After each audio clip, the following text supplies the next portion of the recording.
বাংলাদেশের স্থাপত্য সৌন্দর্য এবার জায়গা করে নিয়েছে বিশ্বমঞ্চে। আধুনিক নকশা আর নান্দনিক সৌন্দর্যের জন্য আন্তর্জাতিক স্বীকৃতি পেয়েছে ঢাকার আশুলিয়ায় নির্মিত জেবুন্নেসা মসজিদ। বিশ্বের সেরা দর্শনীয় স্থানের তালিকায় জায়গা করে নিয়েছে এই ব্যতিক্রমী স্থাপনা।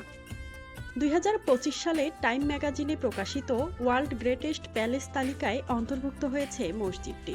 এর মাধ্যমে প্রথমবারের মতো বাংলাদেশের কোনো স্থাপত্য এই তালিকায় স্থান পেয়েছে। এই মসজিদটি নির্মাণ করা হয় ২০২৩ সালে। আইডিএস গ্রুপের ব্যবস্থাপনা পরিচালক মোহাম্মদ ইদ্রিস শেকর তার প্রয়াত মা জেবুন্নেসার স্মরণে মসজিদটি নির্মাণ করেন। পাশাপাশি পাশের শিল্প প্রতিষ্ঠানের শ্রমিকদের নামাজের সুবিধা নিশ্চিত করাই ছিল এর মূল উদ্দেশ্য। গোলাপি কংক্রিটের এই মসজিদে ব্যবহার করা হয়েছে ছিদ্রযুক্ত জালি দেয়াল, যা ভেতরে প্রাকৃতিক আলো ও বাতাস চলাচল নিশ্চিত করে। চারপাশের খোলা প্রাঙ্গণ ও বাগান মসজিদটির পরিবেশকে করেছে আরও প্রাণবন্ত। মসজিদটিতে নারীদের জন্য রয়েছে আলাদা নামাজের ব্যবস্থা। একটি ছাতিম গাছকে কেন্দ্র করে তৈরি করা হয়েছে সেই প্রার্থনা গ্যালারি।